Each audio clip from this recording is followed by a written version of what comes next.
All right, hey everyone, welcome back to Jackass Politics. And folks, today we got a classic Trump special, a new batch of tariffs, an international mess, and of course a self-proclaimed deal that was already happening. Now, I could try to explain this all by myself, but I figured why not bring in somebody who actually knows what they're talking about. Joining me is Tahra Jirari, Director of Economic Analysis at the Chamber of Progress. Tahra, thanks for coming on. So let's start with the basics. What exactly are these new tariffs and how is Trump selling them to the public? Trump is selling these new tariffs in a variety of different ways. He's kind of flip-flopping it. But as we now know, as of a couple hours ago, the 25% tariffs on Mexico and Canada are currently paused. For the next month or so, he discussed that a lot of this had to do with securing the border, even though beforehand he came through it kind of a protectionist lens, is just going to lead to more manufacturing in the U.S., even though we don't really have the supply chain to do that overnight. So obviously prices and inflation will increase and worsen. But as of today and yesterday, especially with some tweets from JD Vance, a lot of the concern has been over securing our border and drug trafficking into the United States. There might be some basis with the Mexico case, but in Canada, I think there was a graphic going around that many people saw. There was only around 40 cases of that in the past year. Sure, and but because obviously nothing solves the opioid crisis like making your Modelo's more expensive, though, right? I mean, exactly. Now let's talk about the surprise that did happen today. Quote unquote surprise. We got deals from Mexico and Canada, and suddenly the tariffs are on hold for a month. And by deal, I mean Mexico just agreed to keeping what it was already doing, flying 10,000 National Guard troops on the national border. This is kind of like when your boss asks for a new report and you just resend the old file with a different date, right? So this is just more brilliant diplomacy that Trump is doing. And I think we kind of saw that in the first Trump cycle, right? Like he kind of already, this is rinse, wash, repeat, typical Trump.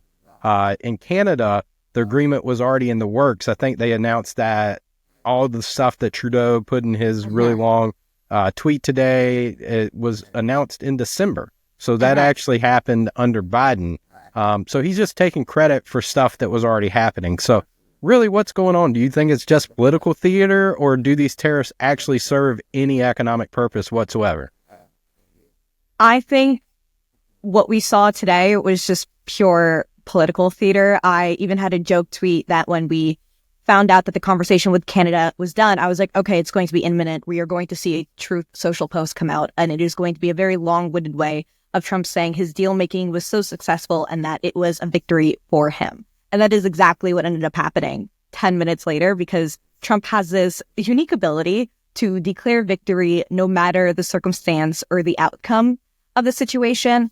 So many people are opining on the fact that, hey, maybe the response is a little bit more negative than Trump expected. He kind of thought everyone would just fall in line. So he kind of switched gears at the last second, made it all about the fentanyl crisis, and then just highlighted these ideas that were already happening, as you said, and kind of just took ownership for him.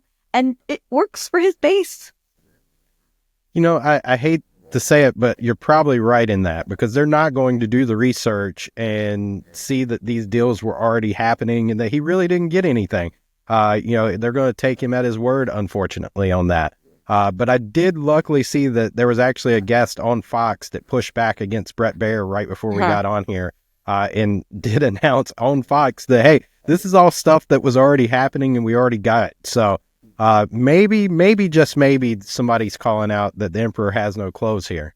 But there are going to be real world consequences, right? So, because whatever we do that's American first trade war, the people who are getting hit the hardest are going to be the American consumers.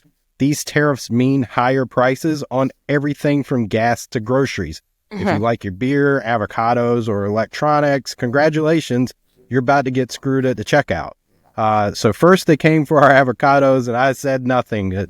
They came for the beer, and that's when people are going to riot, right? So Tar, let's break it down. How much are Americans actually going to feel this if these do go into effect in a month, and which industries are going to get wrecked the most? Are they industries that could actually benefit from this at all either?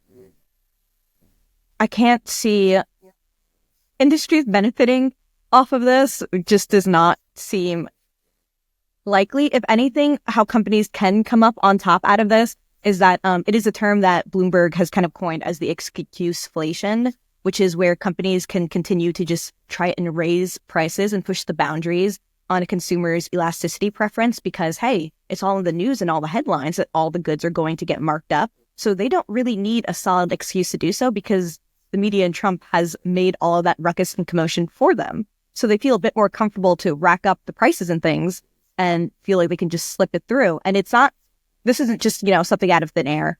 We actually saw something very similar back when in Trump's first term, when it came to washing machines. They also saw an increase in dryers, even though tariffs were not applied to dryers at all. But some companies made the connection. It was like, hey, who's really going to do the math on this?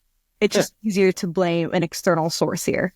Yeah, I remember during Trump's first term, one of the companies I was working for, we actually did use the excuse to raise our monthly rent because of stuff from Trump's the Trump tariffs at the time.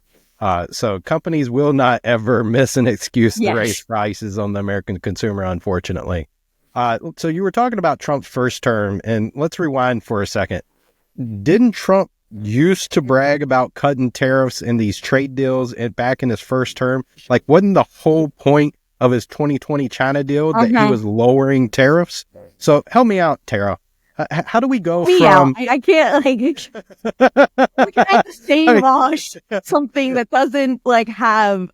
I feel like you should be applying Occam's razor to this. The simplest of solutions and answers is probably the most correct one here. I mean, there is, scribbles going around on Trump's thoughts on trade policies that are just not coherent to his politics and policies today. So it is just very difficult for everyone to think that he's playing 4D chess when that is just not the circumstance at all.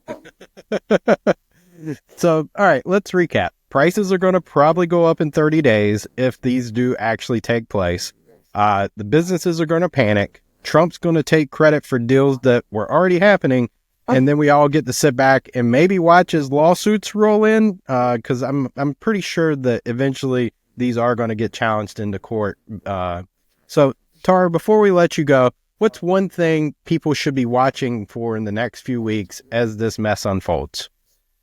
They did mention that they are going to start economic negotiations with these countries over the next couple of days. If he keeps it on the issues of just securing the border and he just completely abandons his thoughts that tariffs will lead us into the economic golden age, then I would like to positively assume that this can resolve itself because they are already doing what Trump wanted before he was even in office.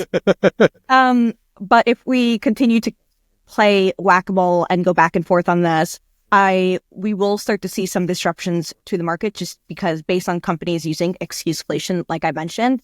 And also it just leaves a level of uncertainty that the market does not typically respond well to. So we might see a fluctuation in goods just based on that uncertainty alone. Sure. They got to price it in, right? As they say. So Tahra, thanks for breaking this down for us. Hopefully next time you're here, we'll actually have good news to talk about, but knowing how things are going, probably not. So to everyone watching, if you liked what you heard, hit the like button, subscribe and share. And if you're a fan of paying more for groceries, just keep ignoring this stuff. So Tahra, once again, plug where can people find your great analysis at? Oh, I am on Twitter quite a bit, unfortunately. I am at TAHRAJIRARI. Thank you so much for having me on. It's been a blast. Thank you so much, and see you next time on Jackass Politics. Thank you.